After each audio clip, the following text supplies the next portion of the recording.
Alhamdulillahi Rabbil Alamin. Hamdan katsiran thayyiban mubarakan fi kama yuhibbu Rabbuna wa yarda. Wa asyhadu an la ilaha illallah wahdahu la syarikalah wa asyhadu anna Muhammadan abduhu wa rasuluh.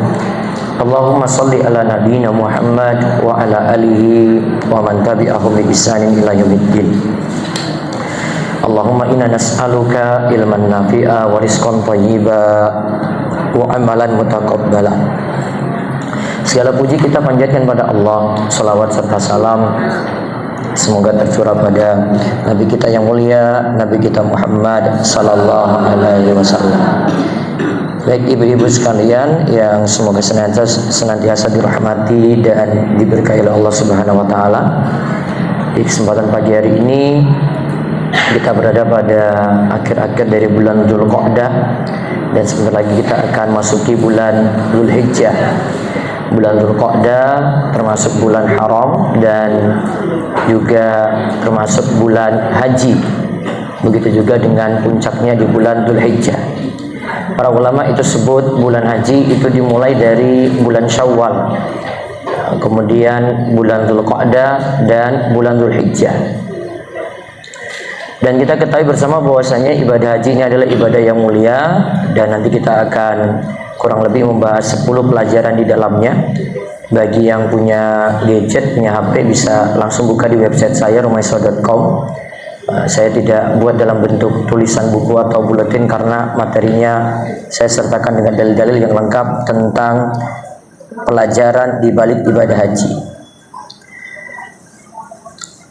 Pelajaran pertama, nanti ini hampir sama dengan ibadah kurban, karena ibadah kurban ini sebenarnya ada bagian-bagian dari ibadah haji yang juga ada penyembelihan di dalamnya. Maka nanti hampir mirip beberapa bagian dari ibadah kurban maupun ibadah haji. Yang pertama adalah kita belajar untuk ikhlas dalam penyembelihan kurban. Itu juga diajarkan untuk ikhlas. Sama pula dengan ibadah haji. Ibadah haji itu bukan kejar strata, bukan kejar kedudukan, namun dia menunaikan kewajiban ketika sudah memenuhi hal itu, dan dia niatkan ikhlas, cari ridha Allah, cari pahala, cari surga. Dan itulah perjalanan spiritual yang paling tinggi kalau di dalam agama kita, karena membutuhkan usaha, membutuhkan effort, membutuhkan perjuangan, membutuhkan masa tunggu yang begitu lama sampai mengeluarkan biaya yang besar. Tentang ibadah kurban sendiri, Allah Subhanahu wa taala katakan dalam surat Al-Hajj ayat 37, la yanalallahu luhumuha wala dima'uha walaki yanaluhu taqwa minkum. Daging-daging unta dan darahnya itu sekali-kali tidak dapat mencapai keridhaan Allah, tetapi yang diinginkan adalah Allah itu menginginkan pada kalian ketakwaan. Jadi dalam ibadah kurban, kalau dalam haji itu kita kenal dengan istilah hadiyu. Hadiyu itu hadiah yang diberikan oleh orang yang berhaji atau berumroh. Hadiyu atau kurban itu tujuan sejatinya adalah situ ada penyembelihan. Kemudian di situ tujuannya adalah untuk meraih takwa. Jadi tujuan utamanya itu bukan daging, bukan bagi-bagi, itu tujuan tambahan. Seandainya sudah dilakukan penyembelihan, terus sahibul kurban itu sedekahkan semua. Ya, sahibul kurban sedekahkan semua. Dia tidak ambil bagian apapun, maka dia sudah melakukan ibadah kurban. Sama seperti ibadah hadiyu juga demikian. Dia sudah serahkan semua, sudah dilakukan penyembelihan, sudah selesai. Tapi untuk ibadah kurban diberikan keringanan. Ya, para ulama Syafi'iyah bagi penyaluran kurban itu jadi 3 tingkatan, 3 level. Tingkatan pertama paling tinggi, sedekahkan semua, kecuali dicicipi sebagian kecil saja. yaitu dicicipi kalau Rasul Shallallahu Alaihi Wasallam mengambil bagian hati. Nah, kalau jenengan jadi sahibul kurban, bisa cicipi bagian hati tadi. Jadi sedekahkan semua, cicipi kecil tadi, sebagian kecil. Terus yang kedua, sepertiga diambil sahibul kurban, 2/3 untuk sedekah bagi orang miskin. Terus level yang terakhir, sepertiga untuk sahibul kurban, sepertiga untuk sedekah bagi orang miskin, sepertiga sedekah untuk orang kaya. Maaf, hadiah untuk orang kaya. Kalau orang kaya kita sebut dengan hadiah. Sepertiga untuk sahibul kurban, sepertiga sedekah untuk orang miskin, sepertiga hadiah untuk orang kaya. Maka itu namanya tujuan tambahan, ibu-ibu sekalian. Perhatikan, tujuan pokoknya itu adalah raih takwa. Jadi dilihat pengorbanannya gimana ketika dia itu berkurban, ada harta yang dikeluarkan, ada penyembelihan di situ. Sehingga jenengan jangan terlalu berharap, wah saya itu pingin dapat dagingnya banyak ya Pak Ustadz. Saya pingin bagi teman-teman saya, sedulur-sedulur saya. Ini dari panitia kok bagi saya cuma sedikit saja. Namun sedekahnya kok dikasih lebih banyak. Nah, gini Bu, kalau jenengan pengen dapat daging banyak, silakan datang ke pasar saja. Jenengan cari daging, itu sama saja Bu. Bahkan kalau mau lihat daging yang enak Bu, itu bukan daging kurban Bu. Mau lihat daging yang enak, itu yang disembelih di tempat penyembelihan hewan itu Bu. Kenapa kalau saya bilang daging kurban gak terlalu enak? Ya Allah, kalau jenengan mau lihat itu cara penyembelihan kurban itu sadis banget Bu. Satu sapi dikeroyok satu kampung Bu. Gimana nggak tegang itu sapinya tadi? Depan ada orang, belakang ada orang, kanan kiri ada orang Bu. Keroyok satu sapi. Jangan tahu cerita-cerita video-video viral yang sapinya ngamuk sampai masuk sungai, ya kan? Ada yang orang yang ditendang, digeruduk sapinya, itu kayak gitu tuh. Sampai sapinya nangis. Ada di LPH, aman-aman aja Bu. Makanya sebagian cerita ke saya, aduh Pak Ustadz, ada saudara saya itu mau pindah masjid aja nggak mau kurban di masjidnya. Kenapa Pak? Wah dikasih jatah untuk sahibul kurban sedikit. Saya mau tertawa, saya bilang. Saya jawab kayak tadi, Pak mohon maaf Pak, cari daging kan? Pergi ke pasar aja itu, beli daging tuh banyak itu, kasih ke sedulur-sedulurmu juga sama aja kok. Bahkan tuh lebih enak, lebih steril.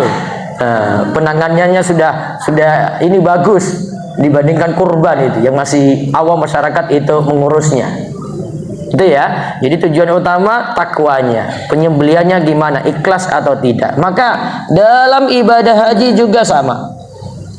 Dalam ibadah haji Nabi SAW itu mengatakan, man hajja lillahi falam yarfus walam yafsuq raja'a kayaumi waladathu ummuhu. Siapa yang pergi haji karena Allah, ingat kalimatnya, karena Allah, falam yarfus, dia tidak berkata-kata seronok, tidak berkata-kata kotor, walam yafsuk, dia tidak berbuat kefasikan, raja'a kayaumi waladatu ummuhu, maka dia nanti akan pulang seperti baru dilahirkan oleh ibunya. Habis ini diberi catatan, satu ikhlas karena Allah, yang kedua tadi kata-katanya dijaga,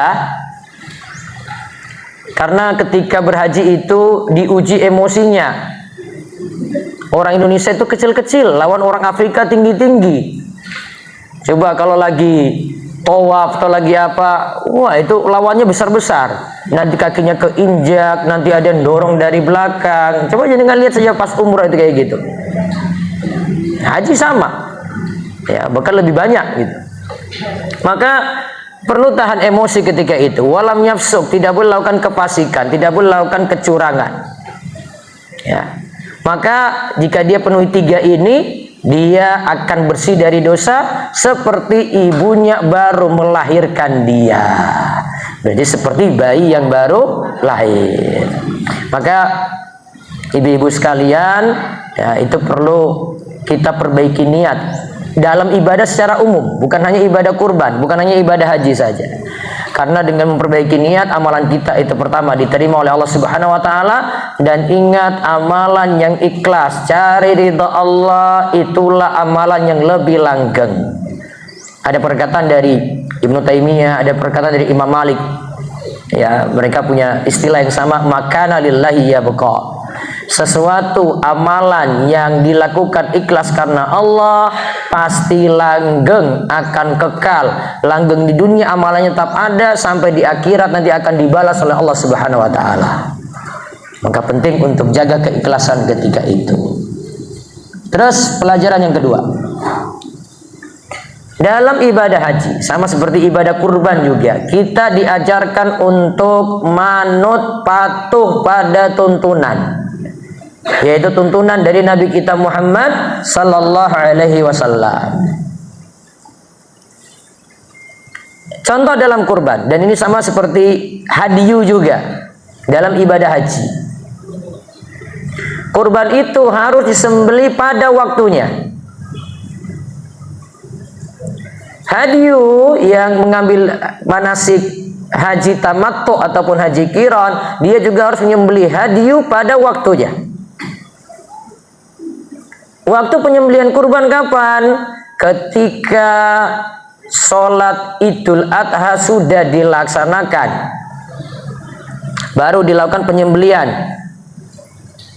Dan berakhir ketika tenggelam matahari pada hari tasyrik terakhir 13 Dzulhijjah. Berapa hari? 4 hari ini. Maka tidak sah jika dilakukan sebelumnya. Tidak sah juga kalau dilakukan sesudahnya. Ada sahabat yang cerita kalau dia itu punya inisiatif, sudah tersedia hewan kurban. Kemudian dia pilihannya adalah, wah kalau nyembeli lama banget, mendingan saya pakai ini untuk sarapan dulu. Jadi dia sembelih sebelum sholat Id. Dia cerita pada Nabi Shallallahu Alaihi Wasallam, ya Rasulullah, kurban saya sembelih duluan, ya saya makan duluan kurban saya. Dia sembelih sebelum sholat Idul Adha. Maka Nabi Shallallahu Alaihi Wasallam katakan tentang kambing yang dia sembelih, syatuka syatul lahmin. Kambingmu itu sejatinya cuma kambing biasa saja, bukan kambing kurban. Bukan kambing kurban. Maka baiknya perhatikan waktu. Uniknya di negeri kita, hari raya itu 2 hari. Indonesia. Tapi besok insya Allah tanggal 17 sama. Besok tanggal 17, karena dari PP Muhammadiyah juga dari ketetapan pemerintah dengan menggunakan hisab Imkanur Ru'yah yang pakai hitungan pemerintah sama. Ya, maka tidak perbedaan di sini. Yang berbeda nanti Saudi. Saudi nanti wukufnya duluan, terus Idul Adhanya duluan. Jadi Saudi nanti tanggal 16 berdasarkan kalender dari Ummul Qura. Nah, saran saya untuk memahami ini dulu ya. Nanti kalau puasa Arafahnya, mungkin saran saya lebih gampangnya kayak gini. Lakukan 2 hari saja. Nanti pas wukuf di Arafah jenengan puasa, berarti puasa tanggal 8. Di sini, Indonesia. Niatannya adalah puasa awal Dzulhijjah. Soalnya kalau niatannya puasa hari tarwiyah, hadisnya dhaif atau lemah. Terus di sana tanggal 10, sini masih tanggal 9 kan? Nah, puasa niatannya puasa tanggal 9 Dzulhijjah atau puasa Arafah. Jadi kan dapat 2 keutamaan sekaligus. Pasin dengan wukuf, yang kedua pas di sini tanggal 9 Dzulhijjah. Terus tanggal 17 ya, sholat Idul Adha. Itu lebih aman. Jadi nggak usah bingung. Ya. Yang nggak bagus yang bagaimana? Ya yang puasa enggak banyak ngomong aja gitu. Ya.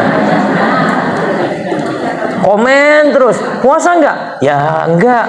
Saya mau ikut Saudi, tapi pas saya hari ini lagi ditraktir teman, enggak jadi puasa. Ya sudah, memang kamu dari dulu enggak punya niatan untuk puasa. Nah, bagusnya 2 hari tadi. Jadi 2 hari jenengan dapat keutamaan puasa sekaligus ketika itu. Baik.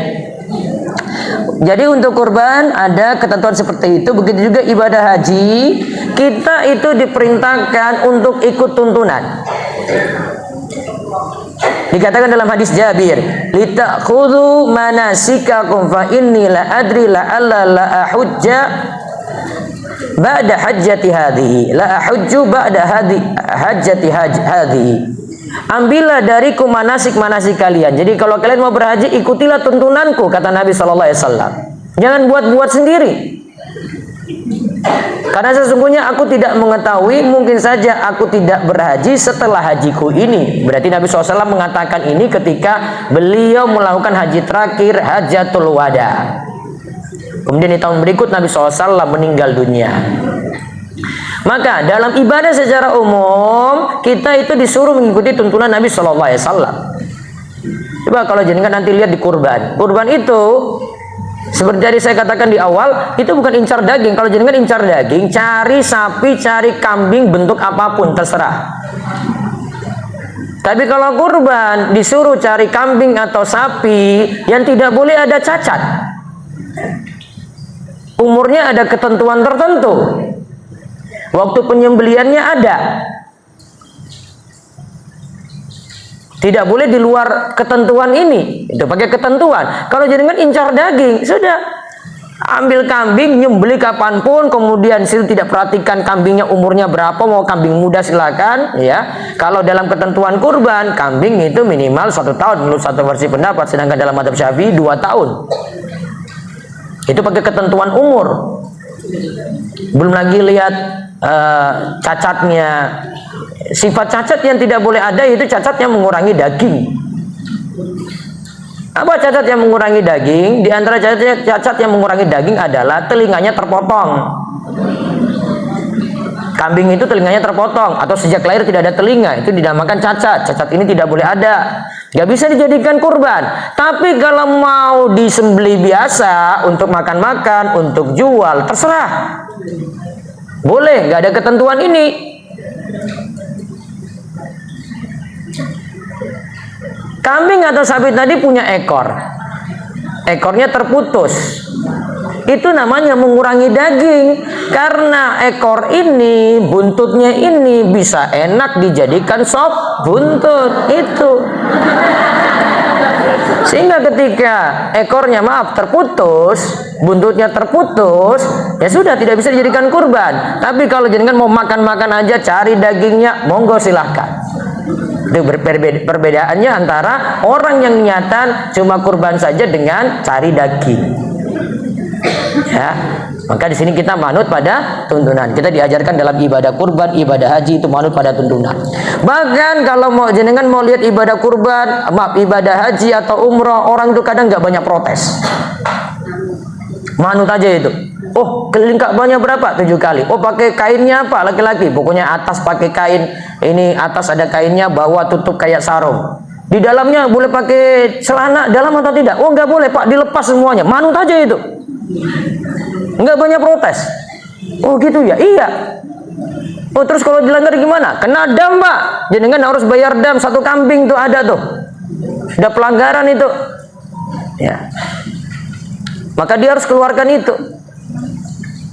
Bahkan termasuk juga ada yang punya uzur. Misalnya yang punya uzur, akhirnya ketika ibadah haji sudah niat masuk ihram, ternyata ini sudah orang tua sepuh, ya, dia harus pakai pampers ketika itu. Gak bisa tidak. Maka pakai pampers sejatinya itu melakukan pelanggaran. Maka cara dia tetap ibadahnya sah bagaimana? Maka dia pakai pampers sekaligus dia bayar dam. Ya sekaligus bayar dam. Orang diberitahu kayak gini manut-manut aja. Oh gitu ya. Iya. Kebanyakan yang lakukan ibadah haji, umroh itu nggak banyak protes. Saya lihat beberapa kali saya beritahu kayak gini-gini. Oh manut. Oh ya Pak Ustadz, kita manut Pak Ustadz. Ya kita manut. Iya. Soalnya jenengan langgar kayak gini 1 kambing tuh. Tinggal dihitung tadi berapa kali pelanggaran itu, monggo. Mau keluarin 1 kambing terus tuh. Maka disuruh ambil tuntunan dari Nabi kita Muhammad Sallallahu Alaihi Wasallam. Contoh lagi misalnya masuk ibadah kurban. Kalau kurban ini mau masuk 1 Zulhijjah, bagi sahibul kurban dilarang potong kuku, dilarang potong rambut. Dan di sini sifat larangannya adalah makruh. Seandainya dilanggar, kurbannya tetap sah. Kurbannya tetap sah. Tapi dia punya kekurangan di sini gitu. Yaitu dia lakukan suatu yang makruh. Baik, kemudian yang ketiga, pelajaran yang ketiga, kita belajar dari ibadah haji maupun ibadah kurban, pengorbanan harta. Ada harta yang dikeluarkan di situ. Kalau sederhana kurban, cuma keluarkan untuk biaya 1 ekor kambing atau 1/7 sapi. Tapi kalau ibadah haji lebih berat lagi. Sekarang haji reguler sudah berapa biaya total? 50 ya? Berapa? 50 apa 60? Nah, sudah nambah pokoknya dari yang dulu setelah Covid itu. Ya, belum kalau dia haji khusus atau haji furoda. Jadi ada sesuatu yang dia korbankan. Dia harus korbankan harta untuk itu. Maka dalam ibadah tertentu itu, ibu-ibu sekalian, ada ibadah yang memang korbanin harta. Hartanya harus keluar. Istimewanya haji itu 2 sekaligus. Harta dikeluarkan, fisiknya juga. Dan ingat, kalau sudah dikeluarkan seperti itu termasuk juga kurban, dia keluarin harta, maka insya Allah nanti Allah yang akan memberikan ganti. Wa ma anfaqtum min syai'in fa huwa yukhlifuhu wa huwa khairur raziqin. Dan barang apa saja yang kamu nafkahkan, maka Allah akan menggantinya, dan Allah lah pemberi rezeki yang sebaik-baiknya. Juga dalam hadis, mana qasat shadaqatun min mal. Sedekah tadi termasuk jalan kebaikan, kita keluarkan untuk kurban, kita keluarkan untuk haji, itu tidak mengurangi harta. Kalau memang secara jumlah itu berkurang, tapi Allah ganti dengan keberkahan. Berkahnya nambah lagi, nambah lagi, nambah lagi. Keluar 3 juta untuk kurban, Allah ganti keberkahan lagi dari 3 juta. Ya sudah, 3 juta memang secara jumlah hilang tuh.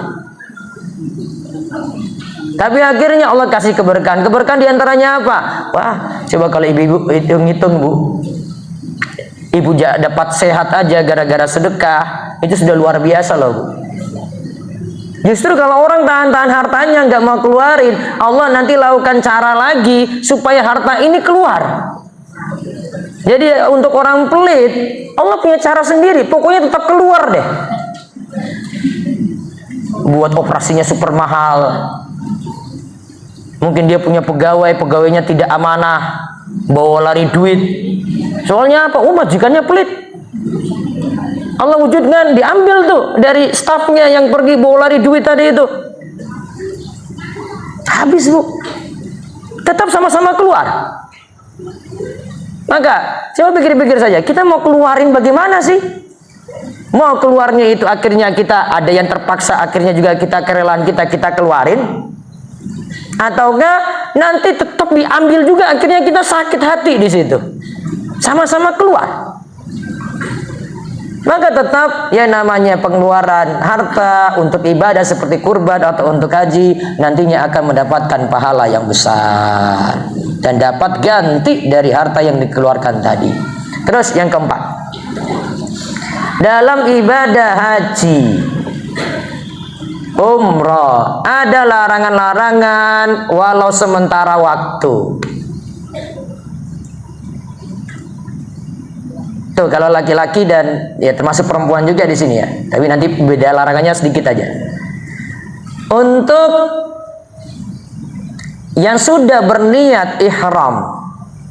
Ihram itu seperti ibu kalau masuk sholat takbiratul ihram.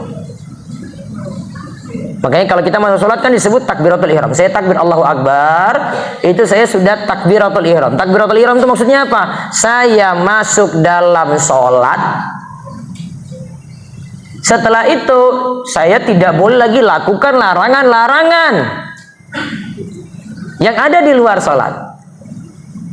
Maka sholat apa? Larangan dalamnya. Yang nggak boleh saya sholat sambil makan. Mengunyah permen saja nggak boleh. Nggak boleh saya sholat sambil ngobrol. Walaupun ada teman yang datang terus assalamualaikum, nggak boleh dijawab. Jawab batal. Ada teman bersin, alhamdulillah, dia ucapin, jangan jawab lagi, yarhamukallah, batal. Yang bilang alhamdulillah nggak batal. Nah, di dalam ibadah haji atau umroh, larangannya adalah ada 5. Ini terkait dengan pakaian. Pakaian yang dipakai oleh orang yang berihram, ketentuan-ketentuannya seperti berikut. Yang ini disebutkan tentang yang pakaian-pakaian yang tidak boleh dipakai. Apa saja yang tidak boleh dipakai ketika sudah berniat ihramnya tadi ya, masuk dalam ibadah umroh atau masuk dalam ibadah haji. 1. Maaf, ini untuk laki-laki ya. Ini larangan untuk laki-laki. Pakaian yang dilarang untuk laki-laki. 1. Kalau dalam bahasa Arabnya komis. Pakaian yang memiliki lengan.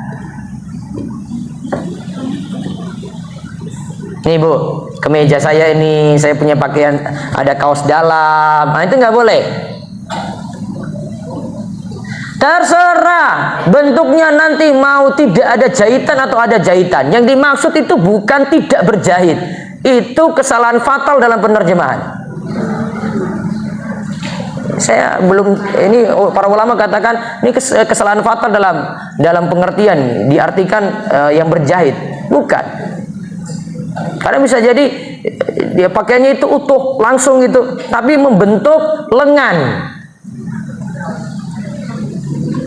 meliput ini dia memutar tubuhnya gitu, nggak bisa. Itu yang pertama komis. Yang kedua imamah, yaitu penutup kepala. Contoh nih, lihat nih kopiah nih nggak boleh nih, saya lepas. Laki-laki saja Bu. Ini laki-laki, perempuan mah gampang-gampang aja. Terus yang ketiga sarawil. Sarawil itu pakaian bawah seperti celana, celana pendek, celana panjang, celana dalam. Jadi bentuknya membentuk kaki ini, membentuk kaki. Nah, di online itu di marketplace itu ada yang jual celana dalam tanpa jahitan. Tidak boleh.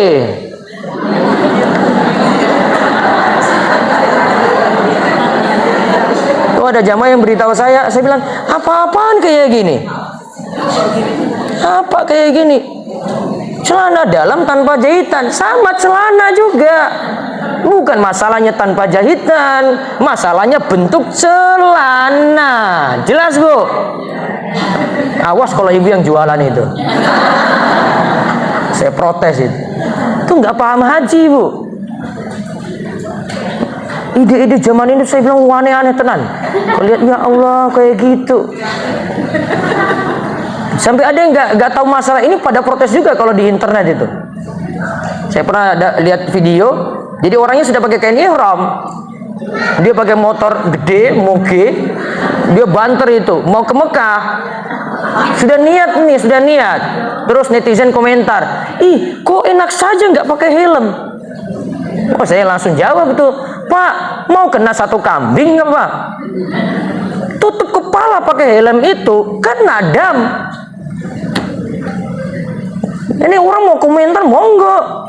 Kalau nggak tahu nggak usah ngomong. Helm nggak boleh. Dia pakai topi kayak gini nggak boleh kan? Pakai topi biasa nggak boleh lagi. Helm sama.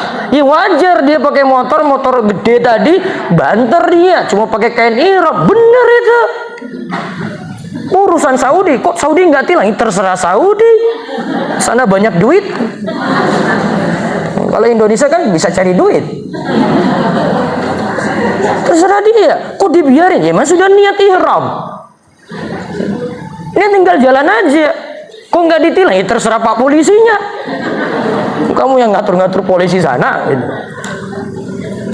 Paham tadi yang ketiga ya, sarawil apa tadi? Celana. Celana panjang, celana pendek, celana dalam. Nggak boleh. Pampers tadi sebenarnya nggak boleh juga. Tapi akhirnya ada yang terpaksa pakai, berarti keluarkan apa? Dam. Terus yang keempat, burnus. Burnus itu pakaian yang menutupi kepala dan badan, yang dilarang pula itu bentuknya kayak mantel gitu ya. Jadi gini, bentuknya kayak jas hujan. Tahu satu style itu? Nah, terus kepalanya ada topi, ini ada topinya kan, tarik gini. Itu namanya burnus. Itu nggak boleh.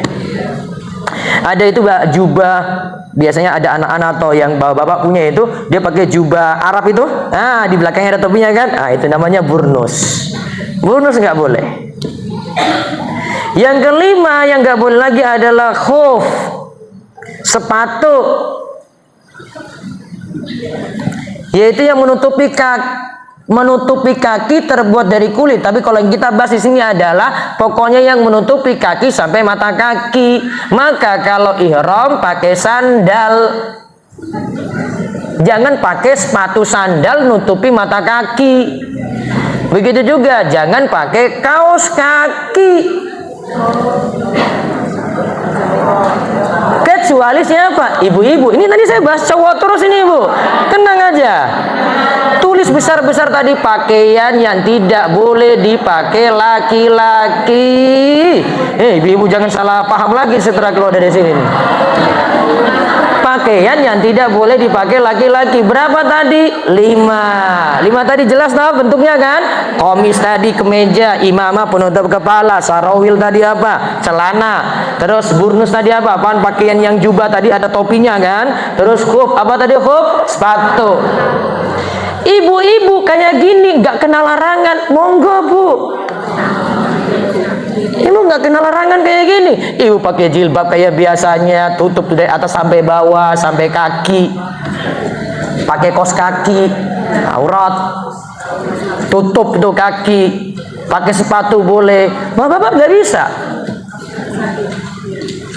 Apa tujuannya tadi? Kok dilarang 5 hal tadi? Coba lihat. Coba kita lihat apa tadi. Pakaiannya tadi kan biasa, ada celana nggak boleh, terus komis nggak boleh. Tujuannya apa di situ? Supaya pakaiannya cuma 2 helai kain saja, jadi orang biasa. Mau dia itu pejabat sekalipun pakaiannya sama, itu nggak ada bedanya. Dia ketika berada di tanah suci, dia niatan ihram, pakaiannya sama. Terus tadi nggak pakai penutup kepala nih. Apa yang terjadi kalau nggak pakai penutup kepala, Bu? Bu, laki-laki itu asalnya ya, apalagi kalau kepalanya ini rambutnya sudah berubah, Bu. Paham kan? Ada yang rambutnya depan habis, rambutnya tinggal sedikit, sudah ubanan. Dia lebih senang itu kepalanya ditutupi. Maka sejatinya penutup kepala ini kehormatan dia, Bu. Kalau ini dilepas, orang biasa. Paling kalau dia mau ini lagi, rambutnya dia rapikan, dia sisir.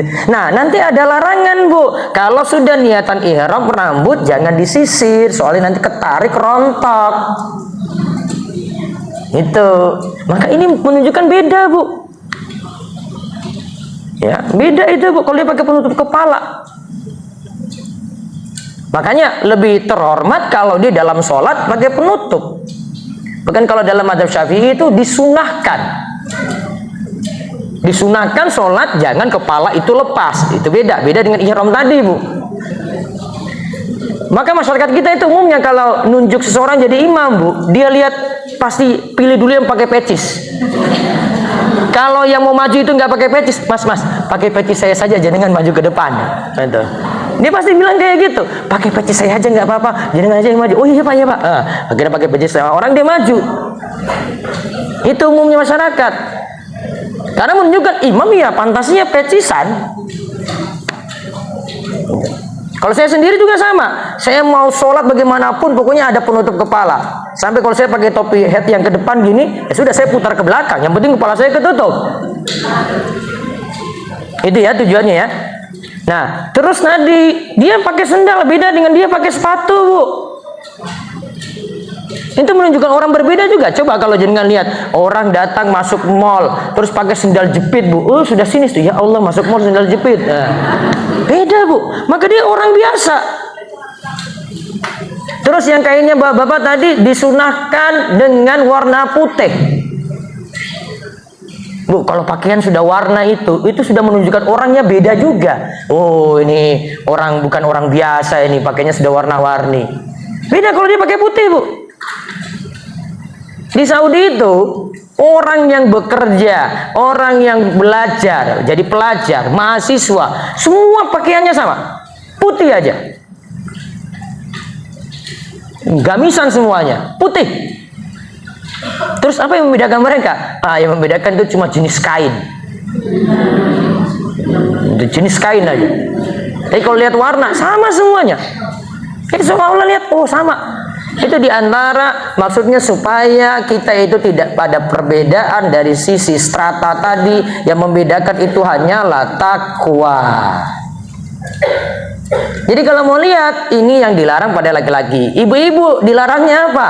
Pakai wewangian. Terus wajah tidak boleh ditutup, kena dam, Bu.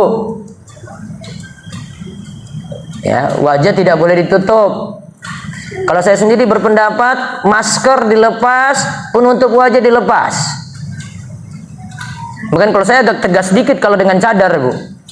Saya pernah dapati jamaah saya umroh bareng saya sudah masuk Masjidil Haram.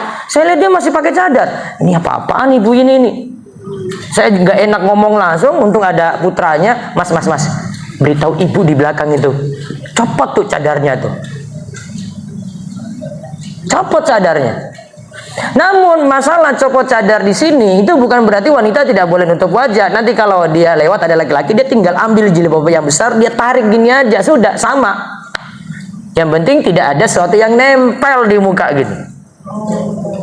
Itu ya. Nah, sebagian kasih solusi, dia pakai topi gini, nah tutupnya di depan.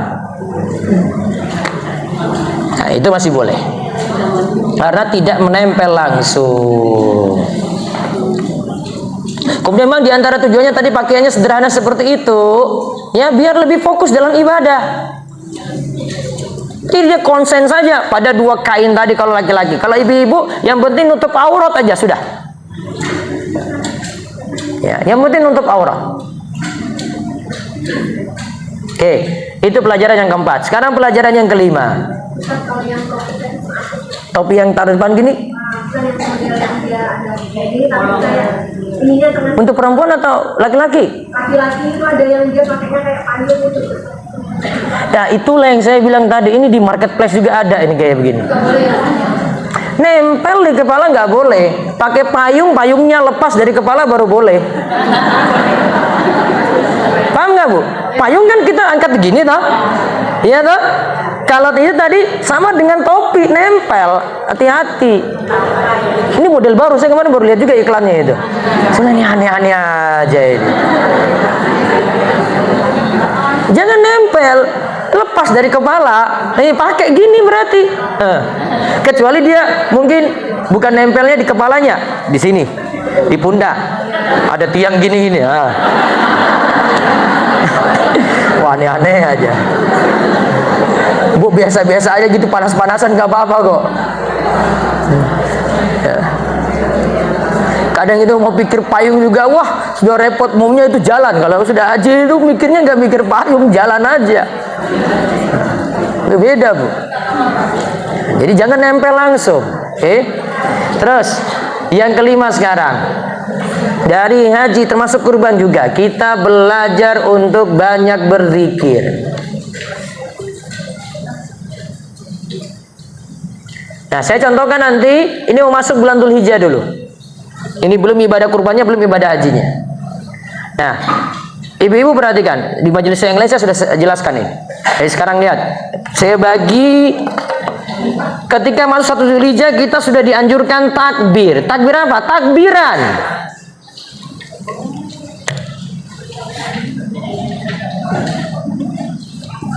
Kita bagi takbir ada 2. Ada namanya takbir mutlak. Ada namanya takbir muqayyad. Apa, Bu? Kelihatan? Apa yang pertama namanya mutlak. Mutlak itu bebas, tidak terkait dengan sholat, tidak terkait dengan tempat dan waktu.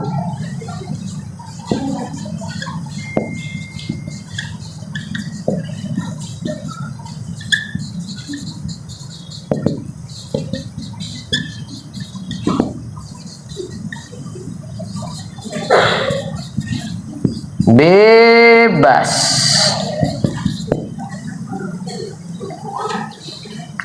Nah, takbir mutlak ini seperti kalau ibu-ibu temui itu ada di dua waktu. Takbir malam Idul Fitri sampai sholat Idul Fitri. Saya tulis di sini takbir Idul Fitri.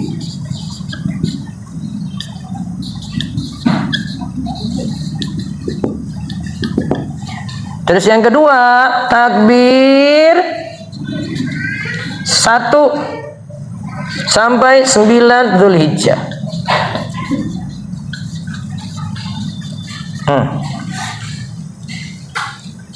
Jadi ketika ibu ada di masjid takbir, ketika ada di rumah takbir, ketika ada di mall takbir, ketika ada di jalan takbir, masuk masjid takbir, pokoknya kemana-mana takbir terus. Allahu Akbar, Allahu Akbar, Allahu Akbar, la ilaha illallah, Allahu Akbar, Allahu Akbar, walillahilhamd. Lagi nyuci takbir, lagi masak takbir, lagi bebas, tidak terkait dengan apa, Bu? Sholat.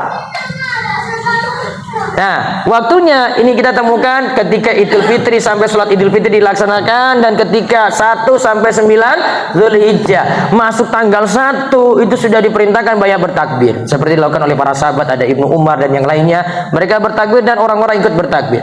Terus takbir yang kedua namanya muqayyad. Muqayyad itu berarti terkait sholat,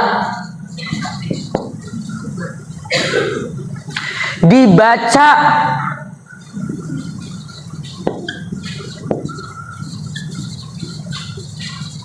ba'da sholat wajib atau sunnah.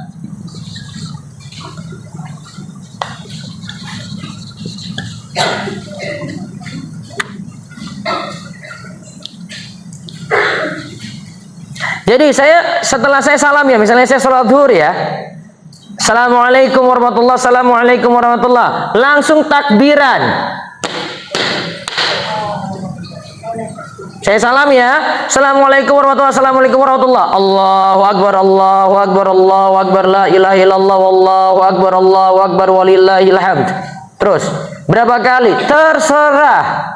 Setelah itu baru jenengan zikir ba'da sholat, baru doa. Ini kapan? Waktu takbir muqayyad. Ini takbir mulai dari subuh 9 Dzulhijjah. 9 Dzulhijjah.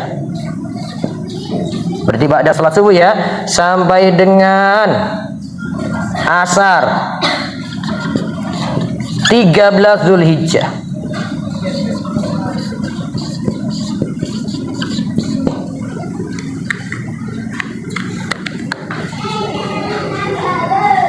Kalau mau dihitung total zikirnya, Bu, takbirannya, coba jadikan hitung dari tanggal 1 sampai tanggal berapa?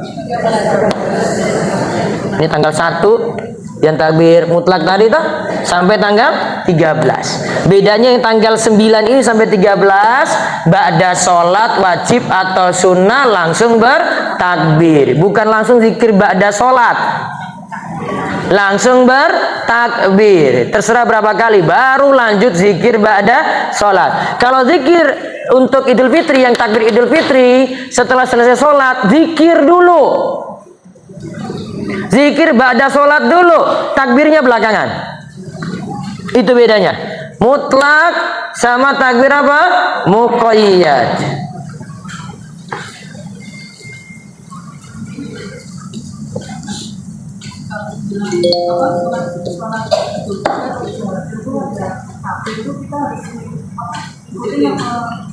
Nggak apa-apa diikuti. Kalau ada imam takbir gitu, ikuti saja, nggak apa-apa. Dia lagi mengajak supaya jenengan zikir. Terus kaitannya dengan kurban. Kurban zikirnya juga ada, Bu. Yaitu saat penyembelihan. Yang dibaca adalah satu, baca bismillah. Yang kedua, baca takbir, Allahu Akbar. Sehingga dalam penyembelihan zikir yang dibaca adalah bismillah, Allahu Akbar. Saya ulang, saat penyembelihan bacalah apa? Bismillah saat nyembelih, terus dilanjutkan dengan Allahu Akbar. Adapun ibadah haji, Bu, ibadah haji itu ibadah yang paling banyak zikir. Saat tawaf, mulai dari Hajar Aswad keliling, dia muter, zikir terus tuh, perbanyak zikir, doa, tadi baca Quran. Kemudian sampai di rukun Yamani, sampai Hajar Aswad, dia baca doa sapu jagat, Rabbana atina fid dunya hasanah wa fil akhirati hasanah wa qina adzabannar. Tawaf, sa'i hampir sama. Sofa, Marwah, Marwah, Sofa, perbanyak zikir, perbanyak doa. Saat di Bukit Sofa, dia berzikir lagi. Ada zikir la ilaha illallah di situ. Terus setelah itu disuruh berdoa lagi. Di Bukit Marwah juga demikian. Sampai nanti 7 kali lintasan tuh. Kemudian saat dia berada di Arafah, disuruh banyakin doa. Bagi orang yang tidak berhaji juga dianjurkan memperbanyak doa pada hari Arafah. Karena Nabi SAW katakan khairud doa yaumi Arafah. Sebaik-baik doa adalah doa pada hari Arafah. Terus saat di Musdalifah dia suruh berzikir lagi. Saat lempar jumroh di Mina, suruh berzikir lagi setiap kali lempar. Dia siapkan 7 batu untuk 1 jumroh. Allahu Akbar, Allahu Akbar, Allahu Akbar. Sampai 7 kali. Allahu Akbar. Sampai 7 kali. Terus kalau itu di hari tanggal 10 cuma 1 jumroh Aqobah. Kemudian tanggal 11, 12, 13 jumrotul ula wusta Aqobah. Masing-masing 7 kali 3 21. 1 hari. Terus tanggal 12 sama, tanggal 13 sama. Disuruh zikir terus. Terus ada anjuran lagi di hari tasyrik. Karena Allah katakan fa idza qadaitum manasikakum. Jika kalian sudah selesai melakukan manasik kalian, maka perbanyaklah doa. Kata para ulama, Rabbana atina fid dunya hasanah wa fil akhirati hasanah wa qina adzabannar. Maka nanti praktekkan besok hari tasyrik tanggal 11, 12, 13. Perbanyak apa tadi? Doa sapu jagat.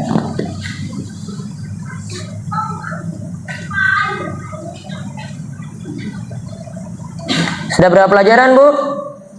5? Oke, yang ke-6. Pelajaran berikutnya adalah untuk haji, apalagi ibadahnya capek, lelah. Itu ibadahnya yang didapati di situ, Bu. Dan itu namanya capek dalam ibadah. Dan ingat, capek dalam ibadah itu berpahala.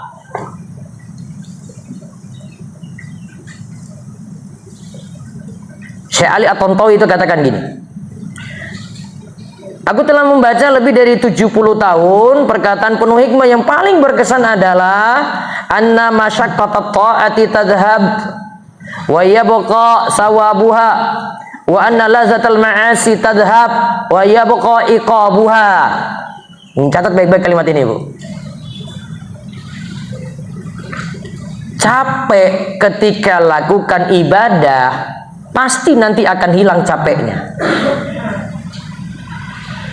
Tapi pahalanya tetap ada terus.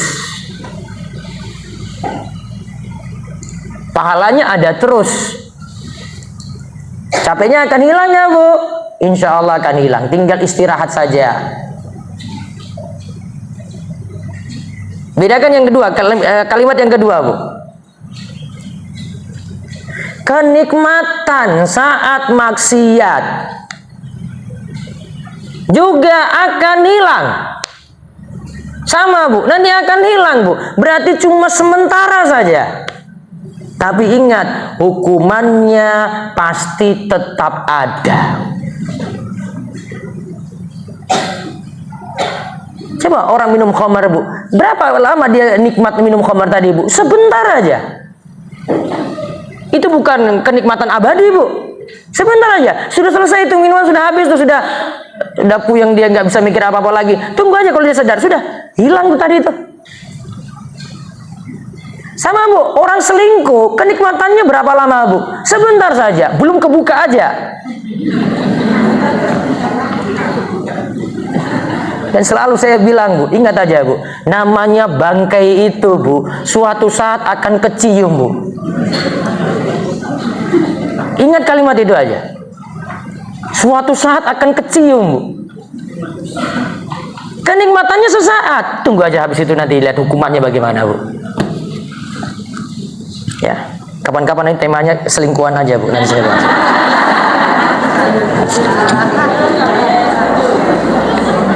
Kita sikat nanti itu Bu.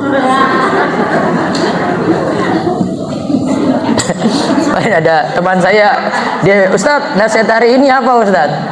Terus saya guein, ini ada di Instagram saya bilang jangan selingkuh. Dia tertawa. Dia tertawa apa? Karena saya baru cerita sama dia ini kasusnya ini luar biasa ini. Ternyata ada di kajian, suatu kajian, orang nanya, terus dia pulang, terus dia bilang, teman saya bilang, Ustadz maaf, yang tadi yang nanya itu teman saya. Astagfirullah, kok iso gitu loh, kok bisa dia kayak begitu gitu. Terus saya cari tahu, ya Allah, ini selingkuhnya mohon maaf Bu, dengan Pak supir. Nah beli ibu jenengan heran, tapi saya nggak tahu itu. Itu makanya saya tanya terus, itu kepiye dia? Padahal saya lihat suaminya itu cakep. Itu masalahnya kenapa Bu? Hah? Enggak juga, sehat-sehat aja kok Bu. Yang jelas nafsu Bu.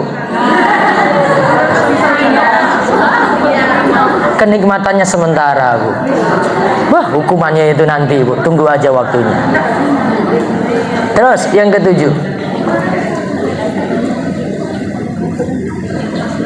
ketujuh, dalam ibadah kurban atau haji itu diajarkan untuk semangat meraih surga. Tujuannya surga Bu. Dan itu yang membuat orang itu motivasi dalam beramal. Dia termotivasi gara-gara itu Bu. Nabi SAW katakan, al-umratu ilal umrati kafarratun lima bainahuma wal hajjul mabrur laisa lahu jaza illal jannah. Umroh ke umroh nanti akan menghapuskan dosa di antara keduanya. Maka sering-seringlah umroh Bu. Tahun lalu umroh, tahun ini umroh, berarti antara tahun lalu dan tahun ini dosanya kehapus Bu. Maka banyak berdoa pada Allah supaya umroh terus. Terus lanjutannya kata Nabi SAW, wal hajjul mabrur, haji mabrur, balasannya itu surga. Sekarang perlu diingat apa yang disebut haji mabrur. Haji mabrur punya 5 tanda. Haji mabrur punya 5 tanda. 1, hajinya ikhlas, bukan ria.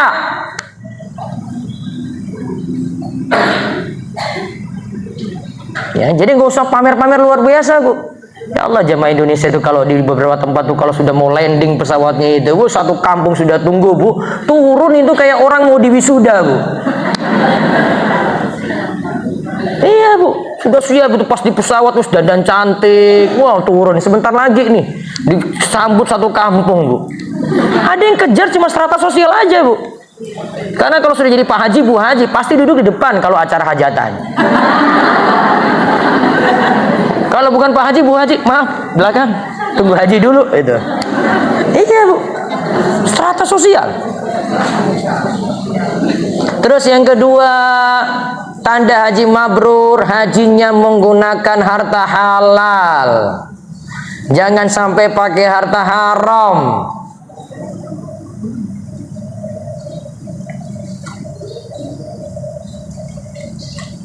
Kalau mau pergi haji berutang boleh, Bu. Yang penting bukan utang riba. Nanti jenengan mikir sendiri utangnya kayak gimana. Saya nggak mau sebut, nanti saya kena masalah. Nah, ini programnya besar ini. Itu yang buat antri jadi lama itu gara-gara itu, Bu. Terus tanda haji mabrur yang ketiga, hajinya menjauhi maksiat. Jadi saat haji ya benar dia lakukan haji, jangan akal-akalan. Maka saran saya, Bu, ibu nggak usah tergiur harga terlalu murah, Bu. Haji furoda 200 juta, haji apaan, Bu? Secara visa saja nggak masuk akal, Bu. Itu nggak logis, Bu. Orang-orang travel tahu. Ibu tergiur, wah saya mau berangkat sudah kangen. Cari yang resmi-resmi saja. Ini saya lihat tadi malam itu bolak-balik orang ketangkap, Ustaz, ini ketangkap nih di hotel ini, visanya cuma visa ziarah. Bu, sudah pamit capek-capek ke warga, sampai sana disuruh pulang, Bu. Malu luar biasa, Bu. Apa, Bu? Hah? Sudah selamatan lagi, iya, Bu. Sudah disambut di bandara untuk terbang, Bu. Enggak jadi apa-apa. Sudahlah, enggak usah curang-curang, Bu. Saya tuh bingung, Bu. Ini maunya haji atau apa? Haji itu sudah ada aturan dari negara, Bu. Sudah ada reguler, ada haji khusus, ada haji furoda. Sudah itu sudah resmi itu, Bu. Tinggal masalah duit aja, Bu. Ya, kalau memang mampunya reguler sudah tunggu aja, insya Allah berangkat. Ya, itu aja. Terus yang keempat tandanya berakhlak yang baik, termasuk ketika pulang dari haji. Jadi kalau jadi Pak Haji, Bu Haji, akhlaknya tambah bagus. Bukan malah pulang haji, sudah hajian, jadi orang pelit, medit. Akhirnya masyarakat nilainya, wah Pak Haji sana itu pelitnya luar biasa. Itu sudah orang tahu berarti, Bu. Sedekahnya jadi giat, bantu orang jadi giat gitu. Terus yang kelima, haji mabrur itu tandanya adalah dia melakukan syiar Allah dengan penuh pengagungan.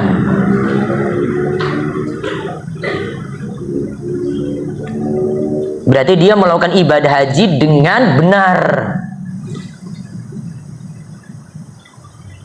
Rukunnya terpenuhi, wajib haji terpenuhi, gitu.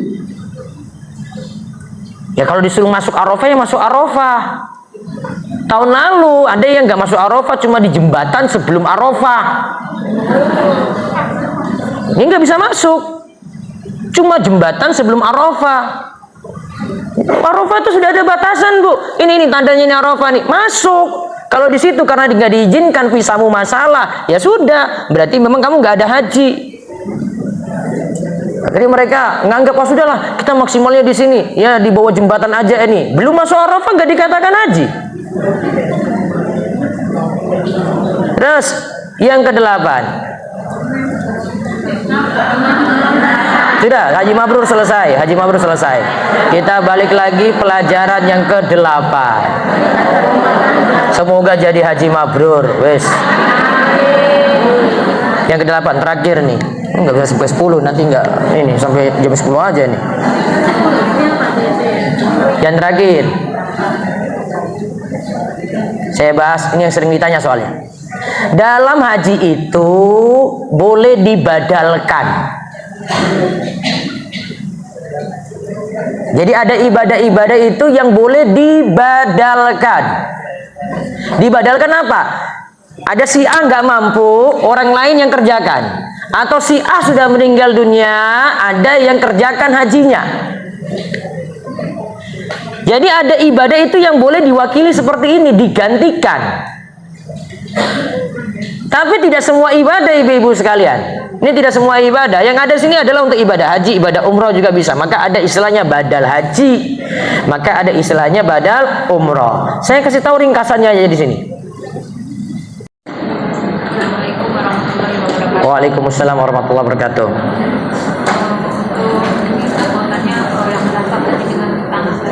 Mendaftar haji dengan utangan. Itu hukumnya bagaimana, dan kan sudah banyak ya. Ada lagi yang mendaftar nanti mau berangkatnya kan sudah lunas.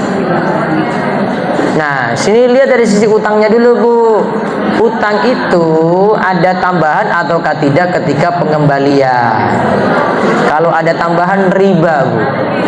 Kalau sudah terlanjur maka solusinya segera lunasi. Biar sebelum berangkat benar-benar itu harta dia murni. Gitu. Jadi segera lunasi. Lebih bagus. Gitu, Bu. Memang semua sebelum berangkat itu kan memang sudah lunas. Mas sudah harus lunas? Enggak, ini pakai uangnya bank untuk bayar. Enggak, itu bukan utang berarti. Itu namanya bayarnya bertahap. Kalau utangan itu seperti talangan haji, Bu. Talangan haji itu pakai uangnya bank dulu, terus saya bayar DP itu atau bayar full. Nanti bayarnya kapan untuk talangan ini? Nanti setelah pulang dari haji baru saya lunasi. Nah, kalau ini utang. Kalau yang tadi, kalau di Kemenak itu kan DP dulu. Oke, setelah itu kan nanti kalau mau berangkat baru lunasi semua kan? Ah, beda, Bu. Baik, ada lagi? Ya. Waalaikumsalam warahmatullahi wabarakatuh. Siapa? Orang tua? Orang tua suruh badalkan haji. Semasa hidup nggak, Bu. Berarti masuk poin kedua tadi, Bu. Cuma disunahkan saja. Anak ya boleh-boleh saja. Nanti pakai hartanya anak.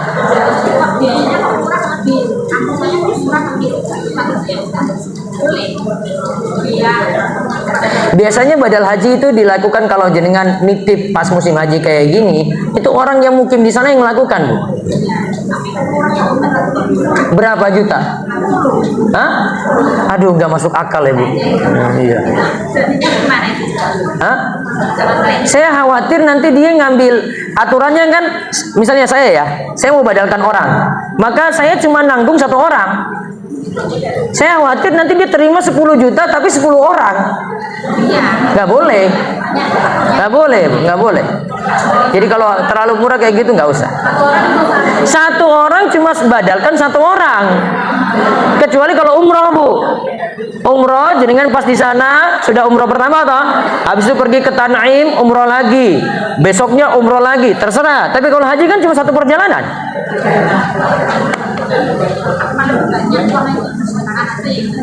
Iya, aduh.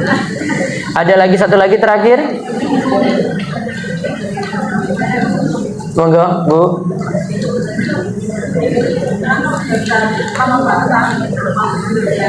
Daftar haji lama banget. Ada doanya nggak biar cepat? Minta pada Allah panjang umur, Bu. Masalah kuota bukan urusan ini. Kita itu masalah banyaknya orang yang daftar. Minta panjang umur, Bu, dan sehat terus. Tapi insya Allah kalau ini sih biasanya pas pemberangkatan pun banyak yang batal juga, Bu, karena dia biaya haji itu naik terus, Bu. Jadi kadang dia mau berangkat disuruh bayar, waduh nggak cukup dananya, saya tunda saya tahun depan. Akhirnya kan yang sebelumnya maju lagi, gitu, Bu. Banyak doa aja seperti itu, Bu, ya. Baik, itu saja yang kami sampaikan. Mudah-mudahan manfaat dan Allah jaga kita semuanya dalam kebaikan. Mudah-mudahan Allah menerima semua amalan kurban kita dan amalan kita di bulan Dzulhijjah. Begitu juga Allah mudahkan kita untuk ke tanah suci melakukan umroh dan ibadah haji. Mudah kecuali yang Engkau buat mudah. Engkau lah yang menjadikan segala kesulitan menjadi mudah dengan izin-Mu, ya Allah. Allahumma inna nas'aluka al-huda wal tuqa wal 'afaf wal ghina. Ya Allah, karuniakanlah kepada kami ketakwaan, karuniakanlah kepada kami petunjuk, karuniakanlah kepada kami sifat ifah, dijauhkan dari yang haram, dan karuniakanlah kepada kami sifat qanaah, merasa cukup dengan segala apa yang Engkau beri. Allahumma a'inna ala dzikrika wa syukrika wa husni ibadatik. Ya Allah, tolonglah kami agar kami rajin berzikir kepadamu, rajin bersyukur, dan ibadah-ibadah kami itu bagus sesuai dengan tuntunan Nabi sallallahu alaihi wasallam. Allahumma Rabbana la tuzigh qulubana ba'da idh hadaitana wa hab lana min ladunka rahmah innaka antal wahhab. Ya Rabb kami, janganlah beri petunjuk, beri jalan kepada kami jalan yang sesat, jalan yang Engkau murkai. Berikanlah kami petunjuk kepada jalan yang lurus, jalan siratal mustaqim, jalan yang mudah untuk menuju surgamu. Rabbana atina fid dunya hasanah wa fil akhirati hasanah wa qina adzabannar. Wassallallahu ala nabiyyina Muhammadin wa ala alihi washabbihi ajma'in. Walhamdulillahi rabbil alamin. Demikian, wabillahi taufiq wal hidayah wa ridha wal inayah. Wassalamualaikum warahmatullahi wabarakatuh.